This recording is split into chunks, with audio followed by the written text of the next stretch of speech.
ఓం శ్రీ మాత్రే నమః. ఓం శ్రీ గురుభ్యో నమః. అందరికీ నమస్కారం. భారతీయ హిందూ సాంప్రదాయాలకు స్వాగతం. నా పేరు తాడీశ్వరి. ఈ సృష్టి మొత్తానికి తల్లిదండ్రులైనటువంటి పార్వతీ పరమేశ్వర్లకు నమస్కారం చేస్తూ శివ మహాపురాణాన్ని ఆ శివయ్య తండ్రి ఆశీర్వాదాలతో ఈ రోజు నుంచి నేను మొదలు పెట్టబోతున్నానండి. శివ మహాపురాణం గురించి చెప్పుకోబోయే ముందు అసలు శివ అంటే ఏమిటో అర్థం తెలుసుకుందామండి. శివ అంటే మంగళకరుడు అని అర్థం. అంటే ఉదాహరణకి మన శరీరంలో చైతన్యం అంటే ఆ శివం ఉంది కాబట్టే మన శరీరం ఒక జీవాకృతిని సంతరించుకుంది.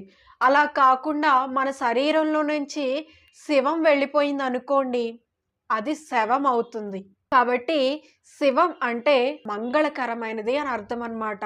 అసలు ఈ శివ మహాపురాణం గురించి ఎందుకు తెలుసుకోవాలంటే, మనం ఒక రకమైన అంధకారంతో, ఒక రకమైన మత్తులో బతుకుతున్నాం మనం. ఆ మత్తేంటి, ఆ అంధకారం ఏంటి అని అనుకుంటున్నారా? ఇక్కడ మీకు ఒక ఉదాహరణ చెప్తానండి. పిల్లలు ఎక్కువగా టీవీలు చూడడానికో, వీడియో గేమ్లు ఆడడానికో ఇష్టపడతారు. అంతేకాని పిల్లలు చిన్నతనంలో నేను స్కూల్కి వెళ్ళిపోతాను, నేను అది చేస్తాను, ఇది చేస్తాను, అది సాధించేస్తాను అన్నటువంటి మాటలు పిల్లలు ఏమైనా చెప్తారా అండి? చెప్పరు. ఎందుకు? వాళ్ళకి ఆటలు ఆడుకోవడమే ప్రపంచం. కాబట్టి వాళ్ళ ప్రపంచంలో ఏంటి వాళ్ళు? ఆ ప్రపంచం ఆటలే కాబట్టి మేము ఆటలు ఆడుకుంటూనే మేము సంతోషంగా ఉంటాం అని పిల్లలు అనుకుంటారు. కానీ నిజానికి 24 గంటలు ఆటలు ఆడుకోవడం, 24 గంటలు వాళ్ళు సినిమాలు చూడడం వాళ్ళకి శ్రేయస్కరం అవుతుందా చెప్పండి? అవ్వదు కదా! ఒక 2 గంటల పాటు పుస్తకాలపైన దృష్టి పెడితే వాళ్ళు రేపొద్దుట ఏదైనా సాధించడానికి అవకాశం ఉంటుంది. కాబట్టి అక్కడ ఒక వెలుగన్నది ఉంది. వాళ్ళ జీవితంలో వాళ్ళ కాళ్ళ మీద వాళ్ళు నిలబడడానికంటూ ఒక గొప్ప వెలుగు ఈ సరస్వతీదేవి వల్ల వస్తుంది.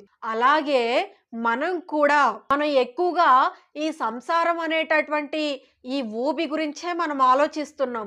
మన ఇల్లు, మన సంసారం, మన పిల్లలు ఇవే కాకుండా సినిమాలు, షికార్లు ఇవన్నీ ఆలోచించి వీటి వెనక మనం పరిగెత్తి ఏమైపోయిందంటే మన జీవితానికి అసలైన లక్ష్యం ఏంటో మనం ఆలోచించుకోవడం మర్చిపోయాం.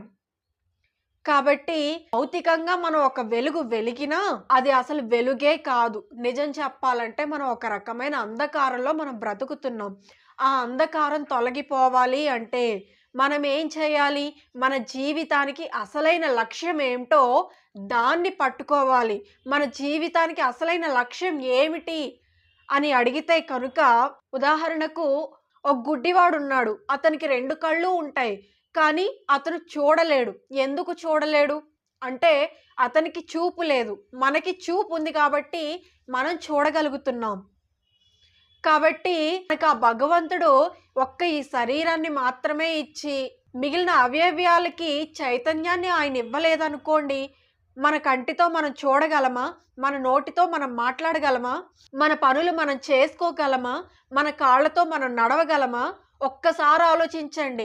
మనకు ఆయన ఈ శరీరాన్ని ఒక్కటే ఇచ్చి మిగతా అవయవ లోపాలు ఆయన పెట్టినట్లయితే మన బ్రతుకేంటి? ఒక మూలన ఉన్న కుర్చీకి మనకు పెద్ద తేడా ఏమి ఉండదు కదా అప్పుడు.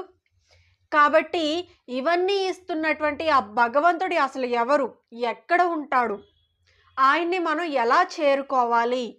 అన్నదే మన ప్రశ్న అయితే దానికి సమాధానమే మన జీవిత పయనం, మన జీవిత గమ్యం. కానీ మనం భగవంతుణ్ణి ఎలా చేరుకోవాలి అంటే దీనికంటూ ఒక సాధన ఉంది. ఆ సాధననే మనం భక్తిగా పిలుస్తామన్నమాట. ఆ సాధనలో ఏంటి? మనల్ని భగవంతుడు ఎలా బ్రతకమని చెప్పాడో అలా బ్రతుకుతూ మనం చేసిన ప్రతి పనిని కూడా ఆయనకు మనం సమర్పించామే అనుకోండి. అంటే మనం ఒక దానం చేసి, ఈ దానాన్ని నా చేత ఆ భగవంతుడే చేయించాడు కాబట్టి ఆయనకో నమస్కారం అని మనం చెప్పగలిగామే అనుకోండి, చాలు అదే భక్తి. కాబట్టి ఈ సాధన మనం ఎలా చేయాలో మనకు వివిధ రకాలైనటువంటి పురాణాలు మనకు చెప్తూ ఉంటాయి. అది రామాయణం తీసుకోండి, మహాభారతం తీసుకోండి, భగవద్గీత తీసుకోండి, లేదా భాగవతం తీసుకోండి. మీరు ఏ పురాణం తీసుకున్నా సరే వాటి అంతిమ ప్రయోజనం మాత్రం భగవంతుణ్ణి మనం ఎలా చేరుకోవాలి, భగవంతుణ్ణి చేరుకోవడానికి మనం ఎలాంటి సాధన చేయాల్సి ఉంటుంది అనేటటువంటి విషయాలు మనకి ఎన్నో తెలిసి మన అజ్ఞానం తొలగిపోతుందన్నమాట. కాబట్టి అటువంటి మన అజ్ఞానం తొలగిపోయే మహాపురాణాల్లో శివ మహాపురాణం ఒకటన్నమాట. కాబట్టి అంత గొప్ప శివ మహాపురాణాన్ని విన్నా చదివినా శివ మహాపురాణంలో ఉన్నటువంటి విషయాల్ని మనం ఆచరణలో పెట్టినా మన అజ్ఞానం ఎగిరిపోతుంది. కాబట్టి ఇప్పుడు మనం అంత గొప్ప శివ మహాపురాణం గురించి మనం ఇప్పుడు తెలుసుకోబోతున్నామండి. సరే, ఇంతకీ ఈ శివ మహాపురాణాన్ని మొట్టమొదటిగా రచన చేసింది ఎవరో తెలుసా అండి? సాక్షాత్తుగా ఆ పరమశివుడే మనకు అందించాడనమాట. ఆ పరమశివుడు రచించినటువంటి శివ మహాపురాణంలో 1,00,000 శ్లోకాలు 12 సంహితలలో మనకు రచించారనమాట.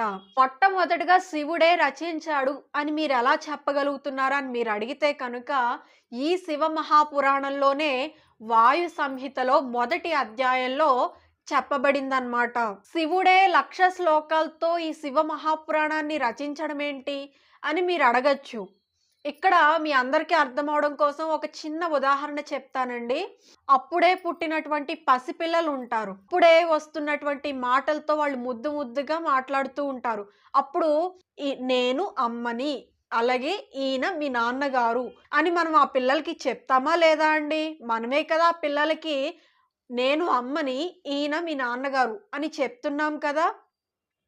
కాబట్టి అక్కడ మనల్ని మనమే పరిచయం చేసుకుంటున్నాం మన పిల్లలకి. అలాగే సాక్షాత్తుగా ఈ జగత్తు మొత్తానికి తల్లిదండ్రులైనటువంటి పార్వతీ పరమేశ్వర్లు కూడా వాళ్ళ గురించి వాళ్ళే పరిచయం చేసుకుంటూ మేమేరా ఈ జగత్తు మొత్తానికి తల్లిదండ్రులు, కాబట్టి మీరు వినాల్సినటువంటి మహాపురాణాల్లో ఈ శివ మహాపురాణం కూడా ఒకటి. ఈ శివ మహాపురాణాన్ని వినడం వలన, చదవడం వలన మీ అజ్ఞానం మొత్తం తొలగిపోయి మీరు నన్ను తొందరలోనే చేరుకుంటారు అని చెప్పి సాక్షాత్తుగా శివయ్య తండ్రే ఈ శివ మహాపురాణాన్ని మొట్టమొదటిగా రచించారన్నమాట. ఆ తర్వాత కాలంలో వేదవ్యాస మహర్షి జన్మించారు. ఆయన ఏం చేశారు, ఇది కలికాలం కాబట్టి ఆయుర్దాయం కూడా చాలా తక్కువగా ఉంటుంది అని ఆయన ఆలోచించి ఆయన మొత్తం శివ మహాపురాణంలో ఉన్నటువంటి 1,00,000 శ్లోకాల్ని 24,000 శ్లోకాలకి ఆయన కుదించి 7 సంహితలుగా ఆ శివ మహాపురాణం మొత్తాన్ని విభజించడం జరిగిందనమాట. కాబట్టి ఇప్పుడు శివ మహాపురాణం మొత్తం కూడా 7 సంహితలలో 457 అధ్యాయాలతో 24,000 శ్లోకాలతో వ్యాస మహర్షి రచించడం జరిగిందనమాట. అలాగే ఈ శివ మహాపురాణంలో ఉన్నటువంటి ఈ 7 సంహితలు ఏంటంటే, మొట్టమొదటిది విద్యేశ్వర సంహిత, రెండవది రుద్ర సంహిత. మరలా ఈ రుద్ర సంహితను 5 భాగాలుగా విభజించడం జరిగిందనమాట. అవేంటంటే, ఈ రుద్ర సంహితలో మొదటిది సృష్టిఖండము, సతీఖండము, పార్వతీఖండము, యుద్ధఖండము, కుమారఖండము అని 5 ఖండాలుగా ఈ రుద్ర సంహితను విభజించడం జరిగింది. అలాగే మూడవది శతరుద్ర సంహిత, నాలుగవది కోటి రుద్ర సంహిత, 5 ఉమా సంహిత, 6 కైలాస సంహిత, 7వది వాయువీయ సంహిత. మరలా ఈ వాయు సంహితనే మరలా 2 భాగాలుగా విభజించడం జరిగింది. అది పూర్వఖండము, రెండవది ఉత్తరఖండము అన్నమాట. కాబట్టి ఇలా 7 సంహితలుగా ఈ శివ మహాపురాణం మొత్తం కూడా వేదవ్యాస మహర్షి విభజించడం జరిగింది. కాబట్టి ఈ రోజు మనం అసలు శివ మహాపురాణాన్ని మనం ఎందుకు చదవాలో, శివ మహాపురాణాన్ని ఎన్ని భాగాలుగా విభజించారో మనం ఈరోజు తెలుసుకున్నాం కదండి. అలాగే మీకు తరువాయి భాగాల్లో కూడా ఎన్నో మంచి మంచి వీడియోలు, ఎన్నో మంచి మంచి విషయాలతో నేను మీ ముందుకు వస్తానండి. ఎందుకంటే ఇవన్నీ కూడా మనం తెలుసుకోవాల్సినటువంటి విషయాలే. అసలు శివుడు రుద్రాక్షల్ని ఎందుకు ధరిస్తాడు, ఆయన త్రిశూలం పట్టుకోవడంలో ఉన్నటువంటి విశేషం ఏంటి, అసలు ఆయన లింగంగా ఎందుకున్నారు, అసలు ఆయన భస్మని ఎందుకు ధరిస్తారో ఇటువంటి విషయాలెన్నో కూడా నేను మీకు రాబోయే వీడియోస్‌లో నేను మీకు తెలియజేస్తానండి. సరేనండి. మనం మరొక మంచి వీడియోతో దీనికి కంటిన్యూగా మనం మరొక మంచి వీడియోతో కలుద్దామండి. సర్వం శ్రీ ఈశ్వరార్పణమస్తు.